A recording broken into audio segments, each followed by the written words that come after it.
Hello, and thank you for joining me on ILTV. I'm Aaron Porras, and for the last few years, it's been my pleasure to provide you with the insider's look at Israel and the Middle East in English.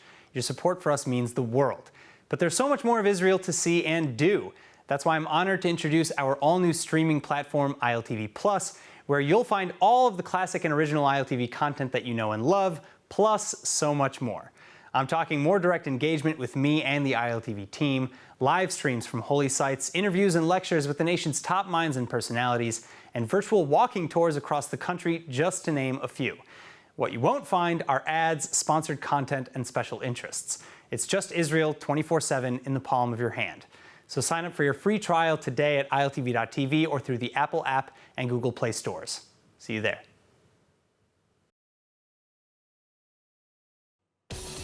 Hello and welcome to ILTV's Israel Daily. I'm Aaron Porras, and before we begin, I want to again remind you not to forget about our all-new streaming platform, ILTV+, available now on every app store and at ILTV.tv. Now, coming up in today's newscast, Israeli security authorities taking down a massive gun-running operation in the Israeli Arab sector. Controversial spyware company NSO gets into even more trouble. And finally, a new Israeli study reveals incredible insights into how our thoughts and mentalities can translate into physical illnesses.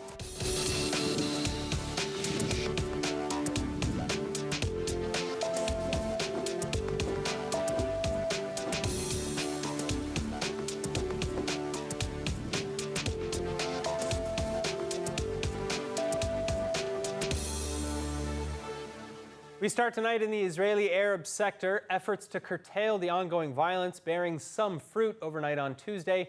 Operation Ocean coming to a close. In the largest ever Israeli police action against illegal weapons, at least 78 suspected arms dealers arrested from at least 25 different Israeli Arab localities. And with them, police seizing hundreds of thousands of shekels worth of ordnance, including 40 rifles, 13 pistols, 2 machine guns, and 2 explosive devices linked to a ready-to-use cell phone detonator. Police and other security personnel operating on intelligence gathered by an arms dealer turned informant, and the informant having been working with Israeli authorities since 2020.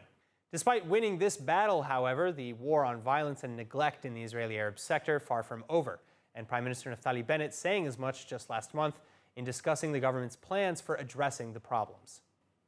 חברים, זאת לא משימה במעמד צד אחד, זה לא המשימה רק של הממשלה, זה יעד משותף של ממשלת ישראל עם הציבור הערבי. המדינה תעשה את שלה, אבל הרחוב הערבי חייב להירתם גם הוא. זה לא יהיה קל, אבל אנחנו חייבים להצליח. The government's outlined continuing a comprehensive 5-year plan for the advancement of the Arab sector in Israel, and among increasing pressures to find and remove illegal weapons from criminal hands, the other bullet points in the plan, including investment of billions of shekels into education, governance, economic development, and law enforcement. המטרה שלנו היא לצמצם את הפערים בחינוך, ברווחה, בתעסוקת נשים ובתחום הכלכלי-מוניציפלי במיוחד.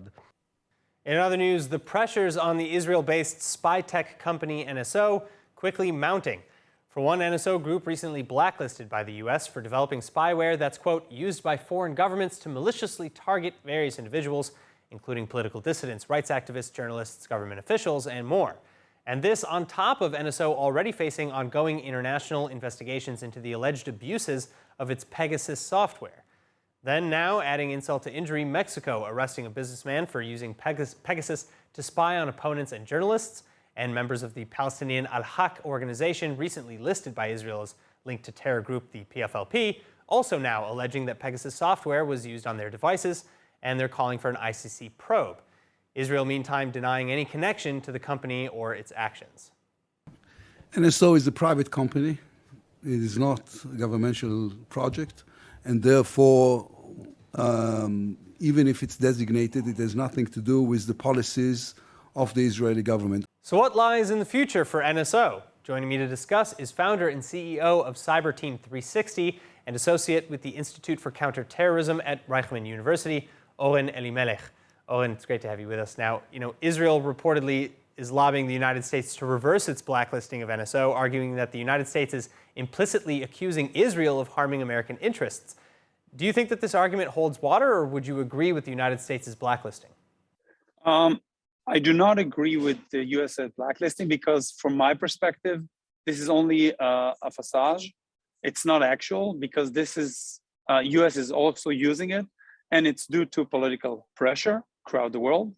Israel does have quite a strong export and reviewing everything that is going on also in cyber, not only technology or other areas. And the listing in the blacklisting of the US for NSO and other groups is mostly as a facade because there is no actual fine or any capability to stop US citizens for actually dealing with the company. It's only whether to look alike like this actually is part of the Biden administration promoting the criticism on the NSO group. All right, well, NSO argues that Pegasus is a tool for law enforcement and intelligence agencies to fight crime and protect national security, adding that any misuse of the technology are individual abuses and that NSO has no control over it. On the surface, this argument makes sense, at least to me, but NSO maybe should be taking more responsibility. So where is the line? You know, for what, if anything, is NSO responsible? NSO is responsible to developing a program. Again, if somebody is using that tool maliciously, NSO should come into place and stop him from using. And they have repeatedly stopped several countries and organizations and individuals from using the software. But I think NSO should also be more cautious about the users and how they promote this, and maybe strengthen its access policy and the sell policy, which I think they're on the way of doing so, as they declared recently. And with the recent change happening in the company, this, I think, is an understanding of NSO that it needs to strengthen these areas. So do you see any end to these types of abuses or offensive technologies from NSO's end, or you know, these allegations against NSO? No, because there is someone to blame. Whether if it's NSO and other groups that I don't want to mention their names, there's multiple. But again, if somebody is targeting you, you would feel infringed. Somebody managed to penetrate your own privacy. So you would look to blame somebody. And if somebody exploits and exposes you by using a certain software, then he will be the culprit of chase. So this is, you know, like the old story about you know, Tom and Jerry. It will never end. It will only grow stronger because the entire paradigm needs to change, and software will always be vulnerable. Somebody will always exploit that. All right. Oren Elimelech, thank you so much for joining us. Thank you for having me.